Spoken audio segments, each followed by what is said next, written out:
안녕하십니까 구독자 여러분, 댓글 소통 시간입니다. 먼저 대표님 본인 소개 좀 하겠습니다. 예, 안녕하세요. 인천 개인택시 조합 취재업체 칼산상사 이원복입니다. 네. 아니 제가 매해 그 대표님 소개를 하니까 이제 그만해도 될 것 같다고 얘기하시더라고요. 근데 전 제 입장에서는 또 처음 보는 분들이 있잖아요. 그렇죠. 그래서 예. 그 소개를 꼭 해야 된다고 생각합니다. 본론에 들어가서 대표님, 댓글 소통 이게 인기가 좀 좋네, 그죠? 의외로 폭발적인 반응을 보이고 있더라고요. 네네네. 예. 그래서 댓글이 여기 많이 달리는 것 같아요. 예. 이분은 좀 고민스러워서 한번 올린 것 같은데요. 면허 정지 0.03 이상 단속돼도 개인택시 면허 취소되나요? 이런 댓글 달렸습니다. 예. 이거 취소되죠? 면허 정지만 나와도 무조건 취소되고요. 일반 개인택시 하시는 분들이 좀 모르는 사실인데, 개인택시가 아니고 다른 자가용이나 다른 차를 운전해도 똑같이 적용을 받는 거예요. 개인택시에 국한되지 않고 모든 차량에 다 적용이 되니까 개인택시 하시는 분들은 절대 음주를 해서는 안 되죠. 네. 개인택시 하게 되면 승용차, 자가용을 몰 때도 음주운전을 해서는 안 된다, 이 얘기죠, 그죠? 그렇죠. 똑같이 적용을 받아요. 개인택시나 자가용이나 개인택시 하시는 분들한테는 좀 가오거리만큼 적용을 받아요. 네네. 예. 어떻게 보면 당연한 건데 어떻게 보면 또 헷갈리는 부분이라서 아마 질문하신 것 같아요. 예. 그리고 또 이런 댓글이 있습니다. 하루에 8시간 이하로 운전해야 안전과 건강을 챙길 수 있어요. 일주일에 하루나 이틀은 쉬어야 하고요. 이렇게 쉬면서 자기관리 해야 되죠. 개인 택시는 하루 이틀에 해서 끝나는 직업이 아니에요. 이거는 직업이잖아요. 직업이니까 본인이 얼만큼 자기 관리를 철저히 하냐에 따라 달라지는데, 그날 손님이 많다 해서 13시간, 14시간, 15시간 이러면 다음날 일을 못해요. 네. 그렇기 때문에 길에 손님이 아무리 많아도 자기 루틴대로 8시간이면 8시간만 딱 일을 하시고 일을 끝마치셔야 돼. 그렇다고 계속 돌아다니다 보면 손님이 연결되면 아침까지 일해야 돼. 그러니까 절대 그러지 마시고 본인 루틴에 맞게 일을 하셔야 된다는 얘기죠. 그리고 일주일 내동 이러게 되면 아무래도 몸에 무리가 가요. 본인 나름의 루틴을 만들어서 쉬는 날 정해가지고 그날만큼은 확실하게 쉬시는 게 좋은 거죠. 예. 이 쉬어야 되는 이유가 개인 택시를 장기적으로 하기 위해서는 좀 쉬면서 해야 된다, 이런 말씀이시잖아요, 그죠? 그렇죠. 이거 개인 택시도 본인의 직장인데 일반 직장인들 토, 일요일 날 쉬잖아요. 네네. 개인 택시도 똑같은 거예요. 그 토, 일이 아니래도 손님 없는 날 잡아서 본인 루틴에 맞게 꼭 일주일에 2-3번은 쉬어주는 게 좋은 거죠. 네. 예. 개인 택시 하신 분들 얘기 들어보니까 처음에 한 3년간은 돈 욕심이 나서 열심히 일했다는 거예요. 근데 어느 순간 건강에 이상이 와서 조금 쉬게 된다, 그런 얘기를 많이 하시더라고요. 예. 특히나 제가 가장 많이 듣는 얘기가 정년을 경찰관 쪽에 계셨던 분들은 사회 경험이 없잖아요. 없는데 이분들이 개인 택시를 하다 보니까 돌아다닐 때마다 돈이 되니까는 무리하게 되는 거예요. 그래갖고 처음에 하셨던 분이 저한테 오셔갖고 돌아다니면 다 돈이에요. 700, 800 버는 거는 일도 아니에요. 그런데 그분이 한 1년 하더만 아이고 죽을 뻔 알았어요. 왜요? 그랬더만 너무나 일을 과하게 했더만 몸에 무리가 와서. 그래서 이거는 본인이 쉬는 날 꼭 정해놔갖고 루틴대로 일하셔야 됩니다. 그래갖고 그분도 일을 많이 줄였더라고. 그렇게 해야 되죠. 예. 또 이런 댓글이 있습니다. 개인 택시업 젊은 분들에게 적극 추천합니다. 힘들이지 않고 돈 벌 수 있는 직업 없습니다. 다른 직업에 비해 장점 정말 많아요. 솔직히 수입도 괜찮고요. 적극 추천합니다. 이런 댓글이 달렸는데, 이 개인 택시가 젊은 분들에게도 괜찮은 직업일까요? 정부에서 지금 개인 택시 구성이 70%, 80%가 60대, 70대로 구성이 돼 있어요. 그 틀을 무너뜨리자고 해서 젊은 층 유입을 위해서 교육 제도를 개선해서 교육으로 대체해서 지금 젊은 층들이 좀 유입이 되잖아요. 젊은 층들도 일찍 시작하는 것도 한 방법이에요. 지금 사장님 어디에 가나 개인 택시 살 돈 갖고 창업 못 해요. 그렇다고 직장에 들어가서 직장에 원활히 적응을 해서 일 잘하시면은 그것도 괜찮은데, 그러지 않을 바에는 일찍 개인 택시를 시작하시는 것도 방법이에요. 지금 가끔 보면은 부모님들이 자녀분들 데리고 와가지고 저희하고 상담해갖고 우리 아들 개인 택시를 좀 시키려고 그러는데 괜찮겠습니까? 물어보면은 저희가 이제 상담을 좀 해봐요. 자녀분들 성향을 좀 파악하고 그래서 아유 괜찮겠습니다 하게 되면 이분들은 가서 하시는 분 다 적응해서 일들 다 잘해요. 그 중에 한두 번은 결국은 못 해가지고 차 세워놓는 분도 있는데 거의 다 일들을 젊은 층이 더 잘하시더라고. 네. 예, 예. 어느 직업이나 다 정하고 완벽하게 뭐 이렇게 만족하는 사람은 없잖아요. 그렇죠. 어느 직장은 안 그래요. 직장도 100% 만족해서 직장 다니는 분은 없잖아요. 네네. 일단은 생활 유지를 위해서는 어느 정도 금전적으로 벌어들이는 금액이 있어야 되니까 어느 정도 감수하고 일은 하셔야죠. 예, 예. 제가 아는 분들도 정년하시고 개인 택시 하시는 분들이 대체적으로 만족하더라고요. 저희한테 개인 택시를 사가시는 분 이제 동향을 들어보면은 명태에서 오신 분들은 98% 이상이 만족을 하시고 네네네. 젊은 층도 거의 90% 이상은 만족을 하세요. 개인 택시 잘 샀다. 내가 마음대로 일 시간 조율할 수 있고 돈벌이도 내가 원하는 만큼 열심히 하면 되더라. 다들 그렇게 얘기하시더라고. 이렇게 하면 또 개인 택시에 대해서 너무 또 좋은 점만 얘기한다고 할지 몰라도 제가 들은 걸 그대로 옮겨드리는 거예요. 네. 예, 예. 아니면 부정적으로 얘기하시는 분들 어쩔 수 없잖아요. 그냥 저희들은 저희 길을 가야죠. 뭐. 예, 예. 네. 또 이런 댓글이 있습니다. 30대 후반 법인 기사인데 수익성이 높아진 게 아님 무조건 시간 갈아 넣어야 함. 대부분 나이 드신 분들은 역에서 줄서기 하면서 한 달 순이익 250 정도로 하심. 무리하는 사람 없음. 대신 야간반 하면서 12시간 하면서 배 영업하면 돈은 좀 벌지만 건강 망가짐. 쉽지 않음. 이런 얘기를 올려놨습니다. 예, 예. 실제 이분은 법인 택시 기사라고 밝혔는데요. 개인 택시도 뭐 이와 별반 다르지 않겠죠, 그죠? 그렇죠. 지금 저희도 출근하면서 택시 승강장을 쭉 보고 유심히 봐요. 제 직업이 그거다 보니까. 네네. 보면은 택시 승강장에 보통 차가 6대, 7대씩 쭉 서 있는데 거기에 콜 달고 있는 차는 한 대도 거의 없어요. 전부 다 콜 없이 이러시는 분들이 속칭 밀어내기라고 그러죠. 앞순번부터 쭉 타고 빠지는 건데 콜로 움직이는 분들은 그 서 있질 않고 콜을 받아서 계속 이동하시는데 콜 없이 이러시는 분들이 역전이나 택시 승강장에 줄 서 있는 것은 당연한 거예요. 콜을 나이 드신 분들은 콜 파악을 빨리빨리 못 하셔갖고 이동을 못 하시는 거죠. 젊은 층들은 지금은 거의 다 콜 시스템으로 이러기 때문에 거의 줄 서 있는 예는 없어요. 네. 예, 예. 이거는 아까 우리가 얘기했던 거하고 일맥상통한 얘기인데요. 아버지 뇌경색 확정 받으셨습니다. 절대 무리하지 마세요. 운동 꼭 하시고 초기 증상 다리 절고 얼굴 감각이 둔해지며 말도 어눌해짐, 두통이 제일 큼 이런 댓글이 달렸습니다. 개인 택시 하시면서 자기 관리가 굉장히 중요하죠, 그죠?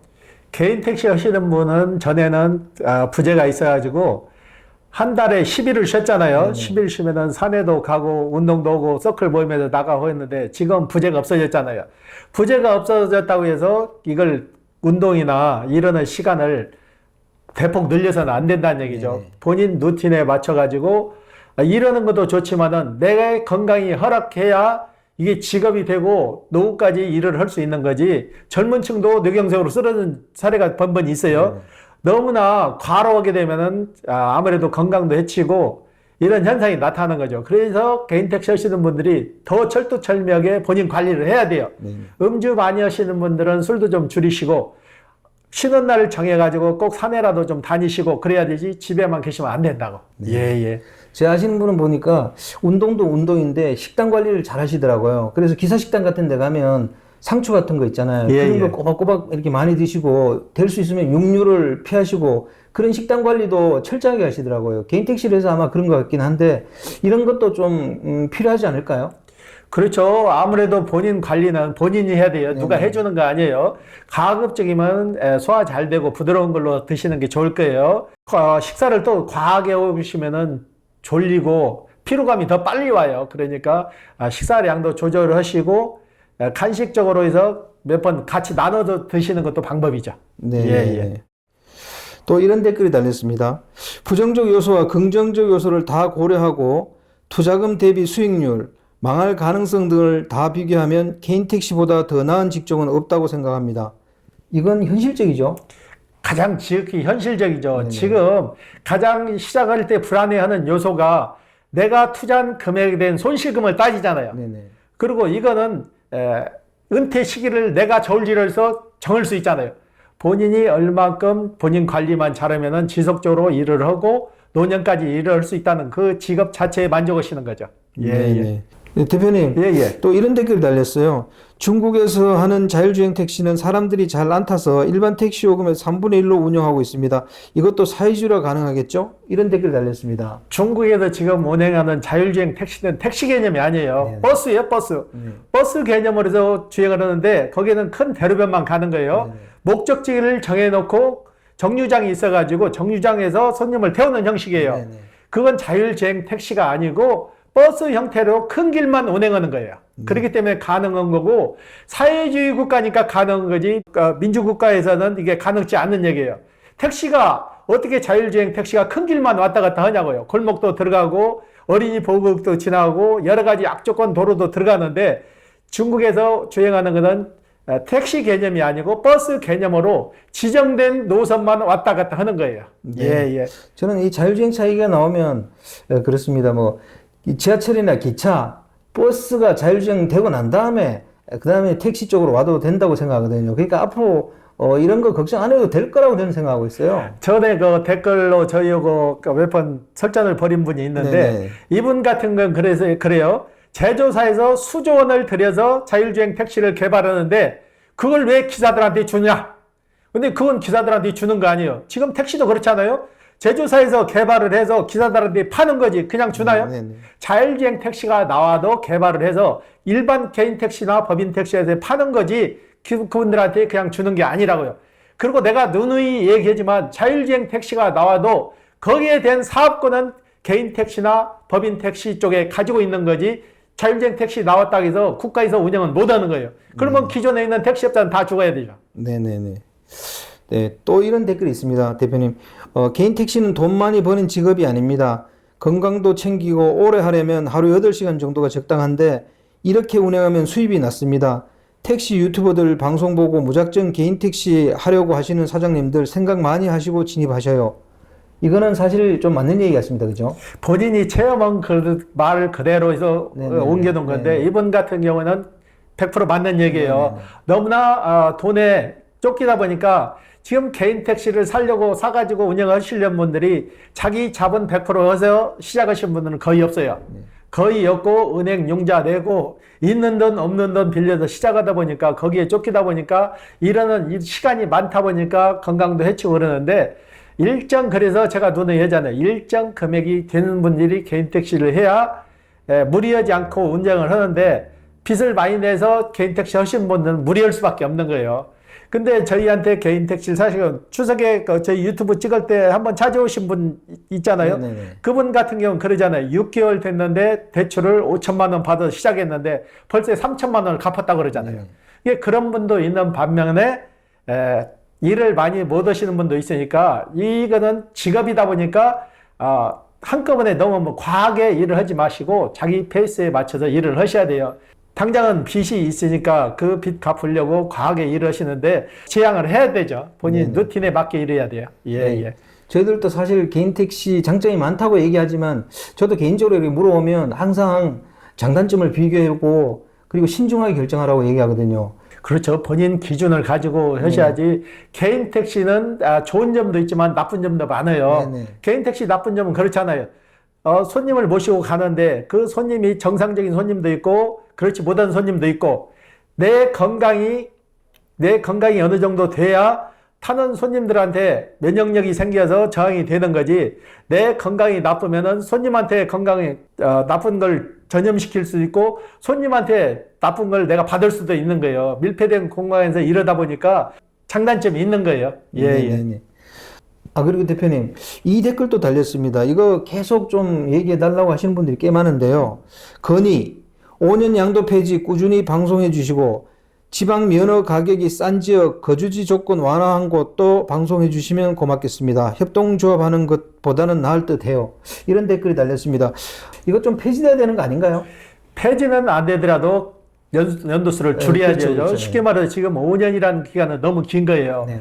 개인 택시를 사가지고 시작했는데 적응하는 사람도 있지만 적응 못하는 사람도 많아요. 네네. 그러면은 이분들이 적응 못해도 5년 동안 보유를 하라는 거는 이건 진짜 악법 중에 악법이에요. 네네. 내가 적응을 못하면은 한 1년 정도 유예기간을 줘서 못하면 다시 팔든지 그거 진행하게 해줘야지. 이걸 묶어놓고 너 5년 동안 가지고 있어. 그러면은 이분은 경제적인 손실도 있지만 다른 일도 못 하잖아요. 네네. 이중첩이 되니까. 그래서 이런 거는 악법이니까 폐지가 돼야 되는 거죠. 네. 연도수를 줄이든지 5년 폐지를 하든지. 네. 일반 사업을 해도 그러잖아요. 커피숍이나 치킨 가게나 편의점이나 다 하지만 이거 이 사람들한테도 그러잖아요. 너 무조건 5년 동안 보유해. 그러지는 못하는 거 아니에요. 네네. 똑같은 개념으로 봐줘야 되는 거예요. 이거. 네네. 예. 또 음주운전 댓글 달렸어요. 이런 댓글이 달렸는데요. 음주운전으로 면허와 택시 운전 자격까지 취소하는 것까지는 이해할 수 있으나 전 재산 주고 산 개인 택시 넘버까지 앗아간다는 건 재산권 침해 아닐까요? 옛날처럼 개인 택시를 받아서 하는 상황이 아니고 한데 너무 과한 이중처벌이자 악법 같습니다. 예. 이렇게 달렸습니다. 이 개인 택시 특성을 잘 이해를 하셔야 되는데요. 화물차 같은 경우에는 화물을 실어 날리고 그 기사가 아프거나 못해도 다른 타 기사를 고용해서 일을 할 수 있지만은 개인 택시는 그 1인에 한정돼 있어요. 그 지정된 사람이 밖에 운전을 못하게 되는데 우리나라 법이 음주에 대해서는 관대하지가 않아요. 굉장히 엄격하게 잣대를 들이대는데 개인 택시 같은 경우에도 전에 같은 경우는 면허 정지 기간이 나오면은 그 정지 기간이 끝나면은 다시 일을 했거든요.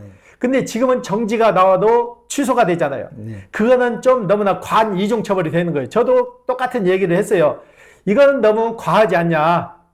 면허 정지 기간 나왔으면 그 기간만큼 일을 못하고 거기에 대한 과태료를 냈지 않냐. 그러면 정지 기간이 끝났으면 개인 택시 면허도 다시 정지를 풀어서 일을 하게 해줘야지. 그 면허권을 죽여버린다는 그 자체는 너무 과하고 이중처벌이라고 저도 지금 생각을 해요. 그러니까 면허가 취소됐을 때는 개인 택시 면허가 취소되는 것까지는 저는 찬성을 해요. 네. 그렇지만 면허 정지가 나온 것은 면허권을 죽이지 말라는 얘기죠. 네네. 정지 기간이 끝나면 다시 이럴 수 있는 기회를 줘야지 한 번에 해서 한 번에 단칼에 잘라버리는 건 안 되는 거죠. 네. 예. 그리고 개인 자가용을 몰다가도 개인 택시 하시는 분들은 음주를 걸리면 개인 택시 면허까지 다 취소하잖아요. 예. 이런 부분도 조금 개선해 줄 필요가 있는 거 아닌가요? 그렇죠. 그러니까 이중 처벌이죠. 그러니까 네.